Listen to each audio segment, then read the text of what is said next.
disiapkan pertanyaan sebaik-baiknya untuk teman-teman mahasiswa, akan nanti diekspor bagaimana tips dan trik untuk bisa menang. Kemudian cukup banyak di sini. Jadi yang menarik juga di sini, beliau juga pernah diundang sebagai salah satu dari 4 tamu spesial di Google.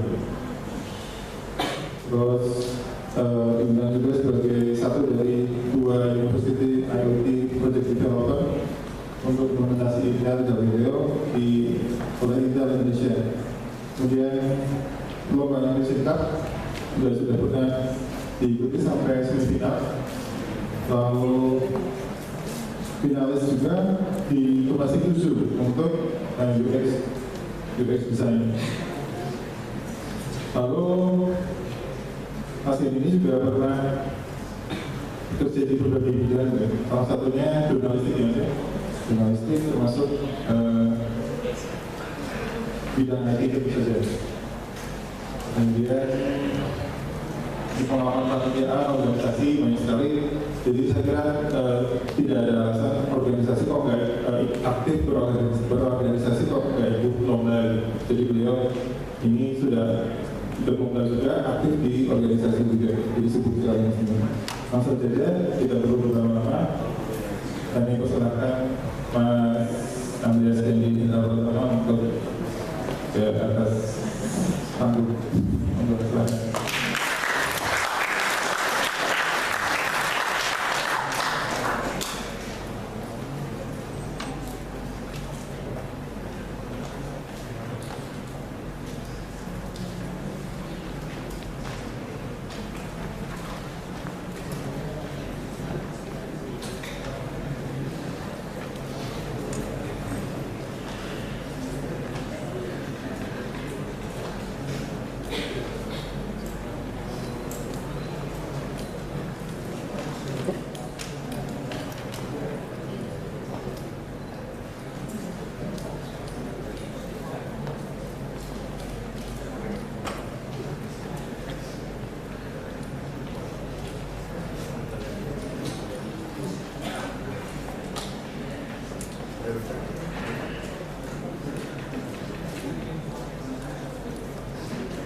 Selamat siang kepada semua yang ada di sini, baik Bapak Ibu dosen, kemudian pada teman-teman semua dari Universitas Diponegoro. Ya, di sini saya mungkin lebih senang berdiri aja ya. Jadi di sini sebenarnya saya bukan mau bicara nanti karena saya juga tidak cukup berpengalaman untuk memberikan banyak tips dan trik, tapi mungkin saya akan lebih sharing pengalaman saja seperti itu. Dan di sini boleh, karena tadi saya pikir tidak dikenalkan atau mungkin hanya namanya, dan di sini saya sedikit membuat perkenalan tentang saya. Lanjut, dan di sini seperti yang disampaikan oleh Bapak Panji tadi, mungkin sekarang yang ingin saya lihat, kalau tadi ada teman yang bilang sibuk ya, kebetulan saya juga sibuk, tapi yang dibawa sendiri yang tentang skripsi itu yang paling menyibukkan diri saya belakangan ini ya. Dan untuk menghubungi saya bisa di ini atau nanti bisa mencari kontak-kontak tersebut di sebelah sana. Lanjut. Nah, kemudian teman-teman ada yang pernah ikut lomba di sini sebelumnya? Pernah? Ada yang pernah menang dan kalah?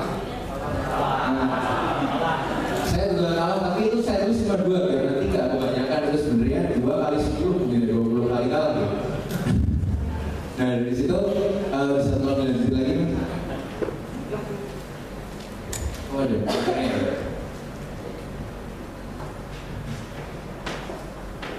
Ini dia.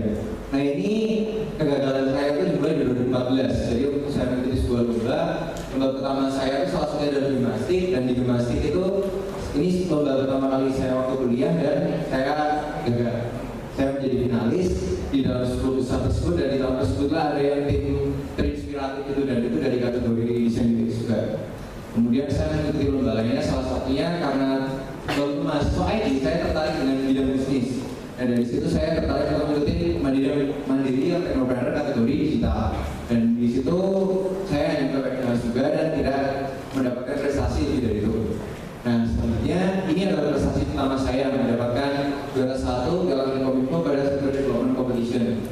Nah di tahun 2015 ini salah satu produk saya adalah Elysium, bernama Elysium yang digunakan oleh para admin museum untuk mengelola website mereka. Jadi sebenarnya produk ini bisa dikatakan seperti WordPress yang lebih mudah, dan produk ini sebenarnya saya lakukan di gimnastik tahun 2014. Tapi karena ikutnya di sisi UX dan dari sisi UX dirasa kurang, jadi dia masih mencapai final. Karena waktu itu kami menginginkannya ke bidang pembangunan aplikasi, tetapi karena deadline jadi kami menginginkannya di UX, karena biasanya UX itu di akhir karena perlu riset. Nah kemudian lomba berikutnya mungkin pengalaman saya ikut di bidang bisnis lagi, itu di bidang social entrepreneur. Dan di sini yang menarik adalah jurinya berbeda, dimana kalau di masjid itu beberapa jurinya ada dari pihak dosen. Kemudian di sini juri saya itu 14 orang, di 9-nya adalah bule, dan semua dari itu dari masing-masing cabang perusahaan. Dan kemudian 5 di antaranya adalah juri yang orang Indonesia, tapi beberapa adalah socialpreneur seperti itu. Nah kemudian bersama tim saya pernah diundang ke WPC oleh Kompas TV untuk memberikan studi demo produk, bertemu para mentor dan mentor-mentor yang sangat luar biasa. Dibanding diundang ke Kompas TV, saya lebih senang mentornya, karena mentornya adalah seperti Mas William Tarwijaya, Situ Tokopedia, kemudian ada Bang Andi Abdullah sendiri, yang mereka nantinya saya akan ceritakan lebih lanjut di pengumuman bisnis TK, karena ini sebelum pengumuman bisnis TK ya. Dan inilah gimnastik sesuai dengan judulnya workshop untuk gimnastik 2016. Saya berhasil dengan teman-teman, itulah tim saya menggunakan itu sebenarnya seperti tim saya. Jadi tim saya itu ada 8 orang, dan 8 orang ini kami pecah ke lomba-lomba berbeda, sekitar 8 hingga 10 orang. Ada dari beberapa jurusan tentunya, dan yang mewakili gimnastik adalah saya, kemudian ada 2 wanita, itu satu dari ekonomi, dari akuntansi, kemudian dari IT juga, dan yang di bawah juga dari IT semua, yang menggunakan jaket alma mater. Dan kami berhasil memperoleh juara 1 dan juga juara 3 di Embedded System, di mana juara satunya adalah ITB, dan itu pengumuman terakhir yang kami begitu ITB yang memperoleh juara 1 ini seperti itu, luar biasa sekali begitu. Nah kemudian selanjutnya adalah ini ketika acara di Black Fair itu kita sempat karena 2 hari antara 5 sampai 6 Desember. Dan yang pertama kita berhasil mengalahkan Gojek menjadi urutan nomor 1 aplikasi paling diminati oleh, karena kita memberikan demo produknya, kemudian memberikan ceritanya bagaimana kita kenapa sih membuat alat seperti ini, cara kerjanya seperti apa. Nah dari sini sangat beruntung sekali karena diundang ke acara Google Hacker menjadi top 40 best projects, karena dari sini adalah awal saya menuju setelah ini. Nah yang ini dulu. Yang ini saya diundang oleh Intel karena acara gimnastik itu sendiri. Kebetulan ada manajer dari marketingnya Intel, dia ada booth waktu itu di gimnastik tahun terakhir ini, tahun kemarin itu ada seperti booth demo showcase untuk produk-produk para mahasiswa yang bertanding dari semua finalis. Nah kemudian saya menarik salah satu si ibu marketing tadi, Bu saya lupa namanya, kemudian Bu bisa mampir ke booth saya, kemudian saya bukan beliau, kami membuat seperti ini Bu ini, dan kemudian beliau mengundang saya, dan waktu itu ada Universitas UII yang juga diundang ke sini untuk mobil listriknya, dan kami berhasil memberikan presentasi ke VP of Engineering dan VP of Master Marketing Group Intel Worldwide, dan nantinya dari sini pun kami mendapatkan kenalan yang lainnya seperti itu. Nah inilah tadi dari Google Hacker, kami bertemu oleh Miss Erika Hansen, Developer Relation Program Manager dari Southeast Asia Google, dan kemudian kami diundang di saat yang sama, kami mengundang pulang ke Jakarta. Tidak apa-apa rugi tiketnya, yang penting bermain di kantor Google karena ternyata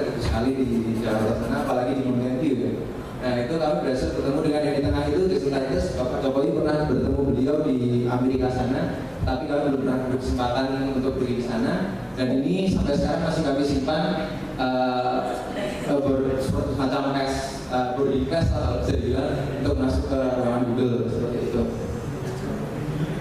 Nah, untuk tambahan saja, bonusnya adalah saya berhasil memperoleh mahasiswa prestasi UGM untuk top 9 yang ada, tapi tidak sampai ke mahasiswa berprestasi utama seperti itu. Nah, kemudian karena ini adalah tentang gimnastik, tentunya saya akan memberikan workshop tentang gimnastik ya. Teman-teman sudah dijelaskan ya tadi tentang apa itu gimnastik. Tetapi saya memiliki definisi yang lain tentang gimnastik. Dan apa itu? Gimnastik atau pagelaran mahasiswa tingkat bagi saya adalah sebuah ajang showcase tempat membangun koneksi antara mahasiswa dan media pelatihan bagi para mahasiswa nasional untuk belajar berkompetisi secara tim. Jadi ini saya tidak menuliskan ada TIK, maksudnya ini bukan TIK karena ini adalah pagelaran mahasiswa seluruh Indonesia. Teman-teman yang tahu PKM, program prioritas mahasiswa. Nah, di sini saya mengibaratkan PKM-nya untuk anak IT itu gimnastik. Nah, di sini kita bisa meminta tolong bantuan dari jurusan-jurusan lain untuk membantu kita.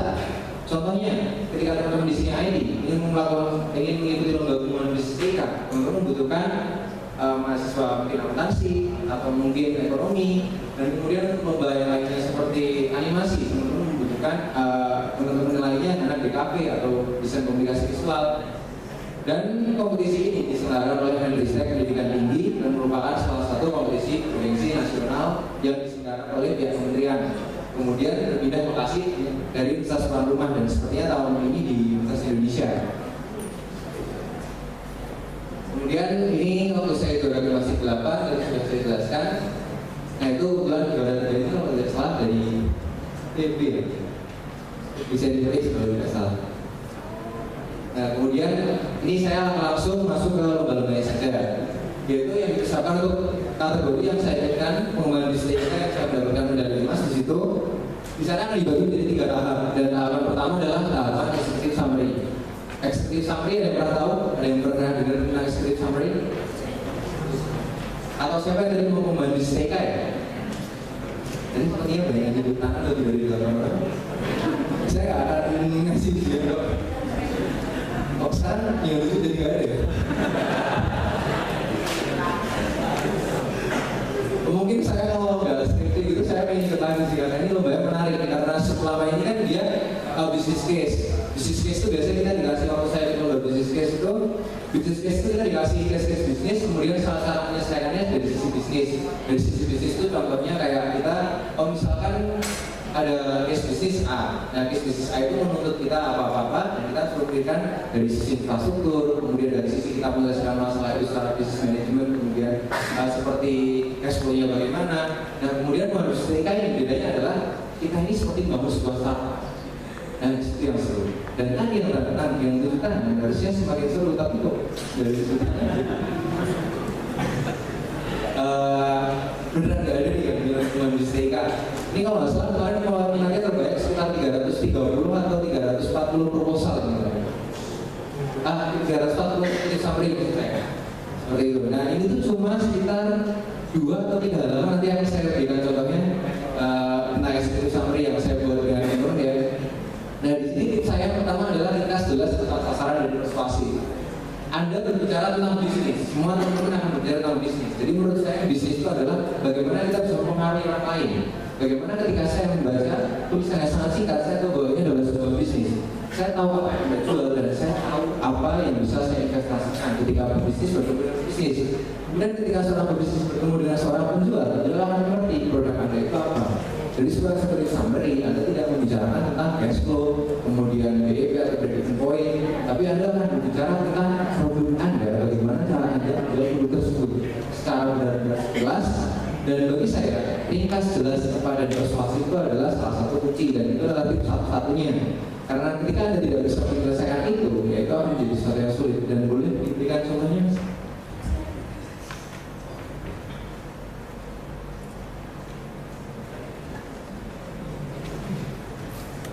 Permisi.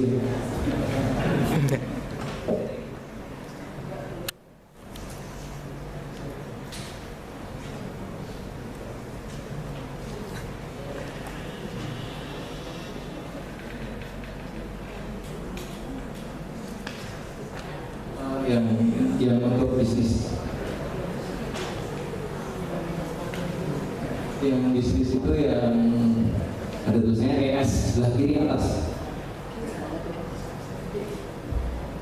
Nah itu untuk eksekutif summary saya bisa langsung di scroll aja.